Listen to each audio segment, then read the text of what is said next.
Bonjour à tous, Pierre Chadouck pour Phoenix Performance. Très content de faire cette première vidéo. On va se retrouver ici chaque semaine pour faire un point sur un de vos vecteurs de performance, essayer de vous le faire comprendre au mieux et vous donner des choses qui sont directement actionnables. Donc sans perdre plus de temps, on va partir sur le premier sujet. Cette semaine, on va parler en toute logique de performance, en définir les contours, de quoi on parle ici exactement. Donc il faut savoir que la performance, c'est un terme qui est assez boudé en France.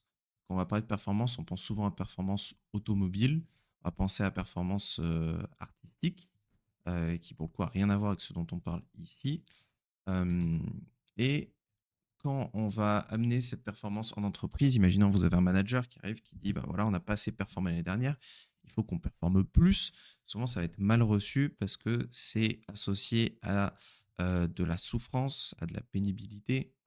Est-ce que c'est une réalité? Est-ce que la performance, c'est forcément de la souffrance, forcément de la difficulté? La difficulté, probablement, de la souffrance, pas toujours. On aura l'occasion d'en parler. Par contre, il y a des domaines, pour le coup, où elle est très bien reçue, où elle est tout à fait présente, voire nécessaire et indispensable. C'est dans les domaines hautement compétitifs, à savoir le sport, euh, le sport de haut niveau, le sport auto, bien sûr, l'e-sport également. Et ça va être petit à petit en fait le cheminant que fait la performance. Ça a été le cas aux États-Unis et ce sera le cas en France aussi. Ça vient des domaines qui sont par essence compétitifs, type sport. Ça arrive ensuite en entreprise et petit à petit de l'entreprise, ça va jusqu'aux individus. Et je pense qu'on est à peu près ici en France. Aux États-Unis, ils sont à peu près là. Euh, Bien sûr, il y a des exceptions, etc. Mais voilà, c'est un peu le cheminement que fait la performance. Donc, de quoi il est question exactement? Il est question de maximiser, qu'on va performer. Savoir que nous, on parle de performance individuelle et de performance en entreprise. Maximiser son rendement. Et ça va être très important dans un but. On va mettre dans un but slash contexte précis. Donc ça, c'est très important. On va prendre un exemple. Imaginons, vous avez deux créateurs de contenu. Vous en avez un qui décide de maximiser son nombre d'abonnés. Il veut des abonnés, il veut des likes, il veut des commentaires, il veut créer une sorte de crédibilité auprès des annonceurs pour plus tard. Mais sa façon de le faire, il dit, moi, je veux un maximum d'abonnés. Vous avez un autre créateur de contenu qui, lui, au moment de penser son contenu, se dit, bah, moi, je veux du contenu qui transforme. J'ai un service à vendre et donc je veux faire du chiffre d'affaires. En fait, le premier ne peut pas regarder le deuxième en lui disant je suis plus performant que toi, regarde, j'ai beaucoup plus d'abonnés, j'ai beaucoup plus de likes, je suis plus performant en tant que créateur de contenu. Ce ne sera pas le cas. L'autre va lui dire bah, écoute, moi j'en ai rien à foutre, moi je suis là pour transformer, faire du chiffre d'affaires, j'en fais plus que toi, donc c'est moi qui suis plus performant que toi. Et les deux ont raison et les deux ont tort parce qu'on performe que dans un cadre donné, défini, clair. Donc, c'est pas quelque chose qu'on peut faire de dire, de prendre deux humains et dire voilà, toi t'es performant, toi t'es pas performant. Performance, c'est un choix, c'est une décision qu'on fait. Et du coup, ça existe dans un certain cadrage. Donc maintenant, comment on va faire pour maximiser son rendement? On va travailler sur deux choses. Ça va être l'augmentation, l'optimisation, l'amélioration de son potentiel et la même chose sur sa capacité à délivrer à hauteur de son potentiel. Ok. On a parlé de sport auto, on va prendre un exemple en F1, tout simplement. En F1, vous avez deux entités qui travaillent. Vous allez avoir ce qu'on appelle, bon, on va mettre globalement les ingénieurs, qui vont être toutes les personnes qui vont travailler sur l'aspect technique de la voiture. Et après, vous avez les pilotes. Et ça, c'est les deux responsables directement, en tout cas, de la performance d'une Formule 1, d'une écurie. Parce qu'après, on pourrait compter, oui, il y a le financement, le marketing, les choses comme ça, qui vont permettre d'avoir de l'argent pour les ingés. Mais là, on parle vraiment dans ceux qui vont actionner directement là-dessus. Donc, les ingénieurs, leur but, leur travail, c'est ça. C'est de créer une voiture, de créer un véhicule qui va pouvoir faire des tours le plus rapidement possible, en sécurité et de manière répétée. Donc, ils ont un travail sur le potentiel de la F1. Le pilote, lui, son but, ça va être d'atteindre un maximum du potentiel de la voiture. Et comme vous en doutez, ça n'existe pas un pilote qui va pouvoir atteindre 100% du potentiel de la voiture. Donc on se bat pour alors à très haut niveau, des 95, 96, 97, 98% du potentiel max. Donc voilà, le 100% de potentiel atteint, ça n'existe pas quand vous prouvez maximiser votre potentiel, surtout avec les machines complexes qu'on a en tant qu'humain. C'est juste pas possible, mais on va faire au mieux. On va développer son potentiel et on va chercher à augmenter sa capacité à délivrer. Donc, ça, c'est par exemple dans le cadre de la F1, mais du coup, comme j'ai dit, ça peut être à l'échelle individuelle perçu de la même manière. Donc, le pilote est un individu, c'est un humain qui va lui-même pouvoir travailler sur son potentiel et sa capacité à délivrer. Euh, on va mettre ça. Le potentiel, comment on peut travailler dessus? On peut travailler dessus avec de l'apprentissage. On va écrire un peu plus fin. Avec de l'apprentissage, avec de l'expérience, compte en apprentissage, mais c'est un peu différent. Donc là, on peut rentrer l'apprentissage purement théorique, de l'expérience. Bien sûr, il y a des notions de génétique.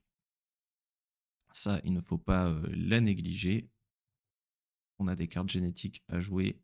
Elles sont meilleures dans certains contextes, moins bonnes dans d'autres. Et la capacité à délivrer, c'est toute une préparation. On peut penser à de la prépa mentale, hein. Je pense que vous avez tous en tête des exemples d'athlètes, par exemple, qui ont un très haut potentiel. Peut-être que vous-même, vous savez que vous avez un haut potentiel dans certaines disciplines, mais au moment de délivrer, au moment de faire la chose, vous n'êtes pas bon parce que vous stressez, parce que vous êtes pas préparé, vous n'êtes pas... là, bien sûr que l'expérimentation rentre. En fait, tout ce qui rentre ici va pouvoir nourrir votre capacité à délivrer aussi. Enfin bref, on ira plus loin sur tous ces sujets-là. Chaque point finalement aura son sujet, sa vidéo, il y aura plein de choses à dire. Mais ce qu'il faut retenir, c'est ça. C'est que performer, c'est maximiser son rendement dans un contexte précis. Et que pour faire ça, on travaille sur son potentiel et sa capacité à délivrer. Ok. Alors, on va se donner un peu plus d'espace. Hop, hop. Et on va maintenant parler de deux petits derniers sujets qui vont couvrir cette introduction, en tout cas, à la perf. Le premier, ça va être l'idée, comme je vous l'ai dit, que la performance, elle peut être individuelle et collective. Indiv et collectif. C'est deux choses qui sont liées. Un collectif, c'est plusieurs individus, des personnes qui sont indivisibles. Le collectif est divisible. Un collectif qui est composé d'individus plus performants peut devenir plus performant, aura de grandes chances de devenir performant, mais ne sera pas automatiquement plus performant. On a un très bon exemple en France qui est le PSG. Le PSG n'a pas gagné la Ligue des Champions l'année où ils avaient les meilleurs individus, les meilleures individualités. Ils l'ont gagné l'année où ils avaient le meilleur collectif. Ils avaient bien sûr d'excellentes individualités qui avaient ce potentiel de gagner cette Ligue des Champions, mais un collectif qui était bien huilé, comme on dit. Donc maintenant, bien sûr, quand on parle de performance en entreprise, on parle d'une performance qui est collective et qui va passer par deux gros vecteurs, qui sera l'humain, donc, donc les individus,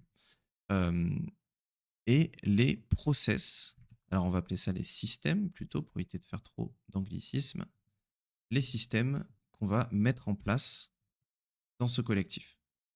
Donc l'humain, on peut travailler dessus par déjà du recrutement, bien sûr, faire rentrer des humains qui ont déjà des hautes capacités ou des hauts potentiels, ou les deux. Ça passe bien sûr par de la formation. Plus on avance, moi je vais bien écrire, hein. Du coaching, de la gestion de l'humeur, de l'émotionnel, voilà, tout un tas de choses, qui rentrent dans l'humain. Et les systèmes, de quoi il s'agit? Il s'agit de la façon... alors déjà, il va s'agir des outils qu'on va utiliser. Par exemple, dans une entreprise, votre CRM compte dans vos systèmes parce que, bah, il y a une façon d'interagir avec ce CRM. Donc, si vous avez un logiciel de gestion de la relation client qui n'est pas efficace, votre équipe marketing ne sera pas efficace, votre équipe commerciale ne sera pas efficace ou le sera beaucoup moins que ce qu'elle peut être. Donc, même si vous avez des humains qui sont à 100 sur 100, n'existe pas, mais voilà, vous avez le mieux possible en humain et que vous avez des systèmes qui sont très mauvais, bah, vous gâchez énormément du potentiel et de la performance de votre entreprise. Donc, c'est les outils et c'est, bah, on va le dire hein, pour le coup, les process, donc la façon de faire les choses. Donc, même si vous n'avez pas de process qui sont clairement définis, qui sont écrits avec étape 1, étape 2, étape 3, vous avez des process. Parce que les process, c'est la façon de faire les choses. Donc, imaginons, vous êtes un vendeur de voitures et que vous faites à la tête du client et à chaque fois en fonction de votre humeur de la journée, vous allez traiter avec le client et lui présenter les voitures et lui faire peut-être un test drive et peut-être pas de test drive et peut-être qu'une fois vous allez prendre une garantie et une fois vous n'allez pas prendre de garantie et tout un tas de choses. Bah, vous avez des process qui sont certes chaotiques, mais du coup qui seront très difficiles à améliorer, très difficiles à aussi répliquer. Et quand vous faites rentrer un nouvel humain, il sera très difficile à former pour s'assurer que on suive une ligne directrice. Donc, est-ce que c'est important de définir des process clairs? Oui, notamment parce que ce qu'on veut chercher à avoir, c'est de la donnée, de la traçabilité pour pouvoir s'améliorer d'un moment à l'autre. Et ça, c'est un gros aspect de la performance dont on va parler là sur le dernier point, qui est le fait de mettre en place des trackers, d'avoir de la traçabilité, d'avoir de l'information pour pouvoir apprendre, se former, avoir de l'expérience qui a de la valeur et pour pouvoir bah, améliorer des choses, faire du test and learn. C'est-à-dire que, bah, par exemple, dans son processus, il va y avoir 5 étapes et on va avoir un résultat en fonction de notre processus et on va pouvoir se dire, on peut changer qu'une seule de ces étapes, en tester une nouvelle et voir si le résultat est meilleur ou moins bon. Et comme ça, on sait si le problème ou si le meilleur levier de performance était cette étape-là ou cette étape-là. Donc, dans le cadre du vendeur de voitures, bah, si c'est fait de manière chaotique, on ne pourra pas s'améliorer parce qu'on n'a pas de trackers qui sont clairs. On prend juste bah, le résultat à la fin et on se dit, bon, bah, est-ce que ça nous va pas et on ne sait pas trop sur quoi travailler. Par contre, s'ils se disent, voilà, à chaque fois qu'un client il rentre, la première chose qu'on fait, c'est que on fait le point avec lui, on fait un bilan, on va peut-être même remplir une fiche de savoir c'est quoi son budget, son objectif, etc. Ensuite, on fait la visite. Ensuite, on prend les informations, on fait telle chose, on le relance une fois, deux fois, trois fois. Quand on a fait ça, on aura des résultats et on pourra travailler de manière claire sur l'amélioration de nos systèmes et la formation de nos humains. OK. Et du coup, bah, la dernière chose, parce que bien sûr, voilà, c'est un domaine qui est très large, très vaste. Donc, en une vidéo de 15-20 minutes, les derniers gros points que je voulais souligner, je voulais présenter un métier parce que la performance, du coup, c'est un rendement, mais c'est aussi une discipline qui est un métier pour certaines personnes. Et du coup, je voulais vous présenter le métier de coach en performance, qui est un métier que bah, tous ceux qui ont fait du sport de haut niveau ces dernières années, en tout cas, connaissent, que moi j'ai découvert dans ma carrière e-sportive, pour le coup. Donc, le métier de coach en performance, qui globalement est souvent appelé coach perf. Donc, qu'est-ce qu'un coach perf et quel va être son travail? Quand vous avez une personne extérieure qui vient travailler sur votre performance, qu'est-ce qu'elle fait? Et ben, c'est un métier qui est très intéressant parce que très souvent, les coachs perf ne sont pas qualifiés dans la discipline dans laquelle vous cherchez à performer. En fait, ils n'ont pas besoin de l'être. Alors, c'est mieux quand ils le sont, c'est mieux quand ils ont de l'expérience. Vous êtes footballeur, vous prenez un coach perf pour devenir pro et gérer au mieux votre carrière. C'est mieux d'avoir quelqu'un qui connaît le domaine du football. Mais ça, finalement, vous l'aurez déjà avec vos coachs spécifiques que vous avez dans vos entraînements. Vous avez peut-être déjà un coach physique, vous avez peut-être déjà un coach bah, tout simplement sur tous les domaines de foot. Parfois, il y a un coach de la défense, il y a un coach des gardiens, etc. Par contre, le coach performance, lui, ce qu'il va mettre en place, c'est des systèmes, des habitudes et, encore une fois, très important, des trackers de données où on va savoir, voilà, si on passe un certain montant, si on descend sous un certain montant, c'est un bon indicateur, c'est un mauvais indicateur. En fait, c'est ce qu'on appelle des indicateurs de performance, des KPI.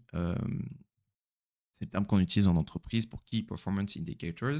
C'est quelque chose qu'on peut mettre en place aussi en individuel avec voilà, des indicateurs de performance clairs. Donc, le coach en performance, c'est un métier qui est arrivé, qui a été popularisé en tout cas en France grâce à Teddy Riner. Merci à lui, qui en a fait une nouvelle norme au niveau des athlètes, des sportifs, qui sont maintenant tous entourés par des personnes euh, qui vont travailler plus ou moins spécifiquement sur le côté, par exemple, le fait d'avoir quelqu'un sur le côté mental, sur le côté nutrition, sur le côté gestion des émotions pures, etc.